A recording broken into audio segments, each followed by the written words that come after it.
छोटी बहू हो, छोटी बन के रहो, ज्यादा बड़ा बनने की ना जरूरत नहीं है। तुम्हारी इतनी हिम्मत कि तुमने मुझे चाटा मारा। तुम हो कौन? ना मेरी कुछ नहीं लगती है तुम, और मैं इस घर में काम नहीं करूंगी। और तुम्हें इतना ही शौक है ना तो तुम नौकरानी बनो, मैं नौकरानी नहीं बनूंगी। मैं इस घर की बहू हूँ ना, तो मैं राज करने आई हूँ, यहाँ काम करने के लिए नहीं आई हूँ। बहुएं ना सिर्फ राज करने के लिए नहीं आती, उन्हें काम भी करना पड़ता है घर में। तुम्हें पता है मैं किसकी बेटी हूँ और मैं किस घर से आई हूँ? वो तो अच्छे से दिख रहा है कि तुम्हारे बाप क्या ही होंगे, जिसने अपनी बेटी को ये संस्कार दिया है कि बड़ों से कैसे बात की जाती है। बड़ों से बात करने की तमीज नहीं है तुम में। और मैं समझ गई हूँ तुम्हारे तेवर देख के, ये घर ना मैं छोड़कर ही चली जाऊँ और फिर तुम यहाँ नौकरानी की तरह अकेले काम करना, समझी? तुम जैसी लड़कियां और कर भी क्या सकती हैं? तुम दोनों चुप करोगे या नहीं? बहुत देर से देख रहा हूँ एक दूसरे के साथ बकवास किए जा रहे हो। तुम दोनों को ही तमीज नहीं है एक दूसरे से बात कैसे करते हैं। शताक्षी अंदर जाओ। मैं अंदर जाऊँ? मैंने बोला ना। मैं ही तो गलत होती हूँ हमेशा। ज्योति तुम इधर आओ।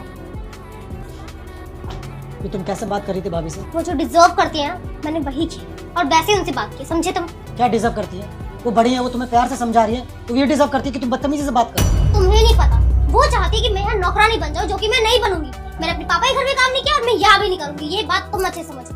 पर पागल हो तुम, अपने ही घर में काम करना कब से नौकरानी हो गई? देखो मैंने उनकी बातें तो सुन ली है, लेकिन मैं तुम्हारी नहीं सुनूंगी और इस घर में काम नहीं करूंगी और तुम मुझे फोर्स नहीं कर सकते हो। मैं तुम्हें फोर्स नहीं कर रहा हूँ, तुम्हें प्यार से बोल रहा हूँ, जैसे भाभी तुम्हें समझा रही थी। अरे बड़े होने के नाते वो तुम्हें समझा रही कि अच्छे से काम करो, प्यार से रहो, और तुम इनसे बदतमीजी से बात कर रही हो। देखो बस बहुत हो गया, मैं इस घर में ना और नहीं रह सकती हूँ। मैं उनकी शक्ल देख के पागल हो जाऊंगी, मुझे यहाँ से तुम ले चलो। भाभी बिल्कुल सही कह रही थी, तुम्हें ना घर तोड़ना आता है, जोड़ना नहीं। शताक्षी ये सब क्या है? क्या चाहते हो तुम? क्या हम दोनों भाई एक दूसरे से अलग हो जाए? सैम मैं ऐसा क्यों चाहूंगी? सारी गलती मेरी है क्या यार? कितनी बदतमीजी से बात करी थी, कब फेंक के मार दिया उसने। किसी को लग जाती तो बिल्कुल मैनर्स है उसमें कि बड़ों के आगे कैसे बात की जाती है। शताक्षी तुमने उस पर हाथ उठाया। अरे कुछ चीजें प्यार से सॉल्व हो जाती है यार। और होता है कुछ लड़कियों का गुस्सा खराब होता है, वो भी बच्ची है, नादान है, और तुम इस घर की बड़ी बहू हो। तुम्हारा फर्ज बनता है चीजों को प्यार से सॉर्ट आउट करना, ना कि जितना वो चिल्ला रही है उतना ही उस पर भी चिल्लाना। अरे तुम में और उसमें क्या फर्क रह गया यार?